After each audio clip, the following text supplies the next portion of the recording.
انسي انك تشتريه تاني بعد الفيديو ده. النهارده هنعمل مع بعض وصفة لانشون الفراخ بطريقة مفيش اسهل ولا ابسط منها. انجح طريقة هتشوفيها هي الطريقة دي، سهل وبسيط ومش هياخد معاكي وقت، وهتعمليه بكل حب كده وبكل نظافة لولادك عشان المدارس، وهتوفري فلوسك كمان. شايفين الجمال والطعامة؟ اعملوا لي لايك وشير كتير للفيديو ده، ويلا بينا ندخل على المقادير وطريقة التحضير.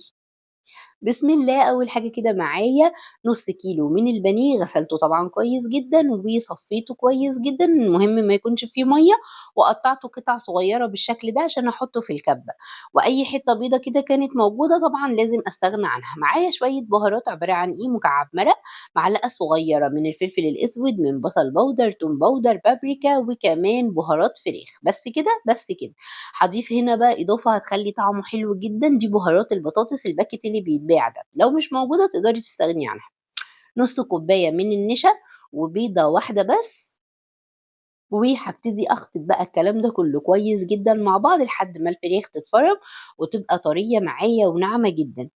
وصلت بقى للمرحلة دي، بضيف ربع كوباية من المية تكون ساقعة من التلاجة عشان تخلي الفرم عندي ناعم كده والخليط يكون سلس معايا. خلصت كده. معايا 3 معالق كبار من الزيت، يعني اقل من ربع كوبايه زيت. تمام كده، دي الكوبايه اللي معايا دي ربع كوبايه، وانا طبعا حاطه اقل منها يعني 3 معالق بالظبط. بصوا القوام بقى عامل معايا ازاي، هو ده القوام اللي انا عايزاه وهو ده اللانشون. يعني شايفين السهوله؟ مش هياخد معاكي وقت خالص. انا جبت كيسين تلاجة وبدات اوزع فيهم بالشكل ده. طبعا الناس اللي هتكلم وتقول مش صحي والكلام ده، تقدروا انتوا تجيبوا اكياس حراريه، عشان انا ما كانش موجود عندي فعملته في اكياس التلاجة عادي. تقدري تجيبي اكياس حراريه وتحطي فيها برضو اللانشون بنفس الطريقه. تمام. وبدات زي ما انتم شايفين اخرج منه الهواء ولفيته بالشكل ده. وكده عندي جاهزين. هجيب بقى ورقه من الفويل وابتدي الف واحده واحده بالشكل ده زي ما انتم شايفين، واضغط عليها كويس جدا لان هو ده اللي هيديها الشكل الاسطواني. تمام. والفها زي البونبونايه كده من الجناب، وبعد كده قصيت بقى اللي طلع من الجناب ده وحطيتها في ورقه كمان. يعني كل واحد من ده هحطه في ورقتين بس عشان يبقى ايه، محكم كويس جدا. تمام كده. باقفلها بونبوناية وبعد كده باقص الزيادة بالمقص. خلاص هو كده جاهز معايا. يلا بينا على مرحلة التسوية. التسوية بتاعتي عبارة عن إيه، حلة فيها مَيّة وحطيت عليها مصفى بالشكل ده، ونزلت باللانشون بتاعي وهاغطيه واسيبه ساعة بالضبط، نُص ساعة، واروح فاتحة عليه وقلباه الناحية التانية، وخلاص هو استوى كده. بعد ما بيستوي معايا باروح مخرّجاه وسايباه يبرد تمامًا، مش بادخّله التلاجة ولا أي حاجة، أنا سِبته يبرد تمامًا، وبعد ما برد خالص بدأت أفتح عليه زي ما أنتم شايفين بالشكل ده. حابة تنزّلي اللانشون بتاعِك في المَيّة نفسها، مش حابة تحطّي مصفى، برضه عادي هيمشي برضه هيبقى تمام.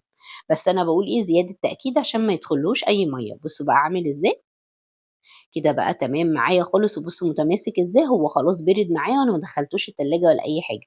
فكّيت الاتنين بقى بالشكل ده. عايزين بقى تاكلوه على كده تمام، عايزين بقى تعملوا الحركة دي اللي هتدّي له اللي هو بقى الطعم كإنه مُدخّن كده زي ما بنشتريه من برّه. حطيت معلقة زيت، عليها معلقة صغيرة من الزبدة، ورشّة من البابريكا المدخّنة، وبدأت أحطّه كده عشان ياخد وِش من كل جانب. بس كده. الحركة دي تقدري تستغني عنها وتاكليه كده يا سهير؟ آه طبعًا ينفع أستغنى عنها وآكله كده، بس إحنا حبينا نعمله زي بتاع برّه بالضبط. شايفين؟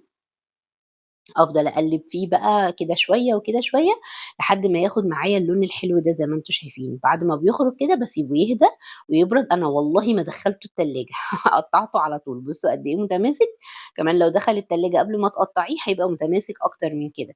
بُصّوا بقى قطّعت واحد بس عمل لي قد إيه. بنجيب الطبق من السوبر ماركت فيه وحدتين كده وبيكون غالي قد كده، فإحنا وفّرنا وعملناه في البيت أسهل وأطعم وألذ عشان خاطر ساندوتشات المدرسة. كل سنة وأنتم طيبين وبخير يا رب. لو عجبكم الفيديو بقى ما تنسوش تعملوا لي لايك وشير كتير للفيديو ده، وبألف هنا وشفا وبس كده.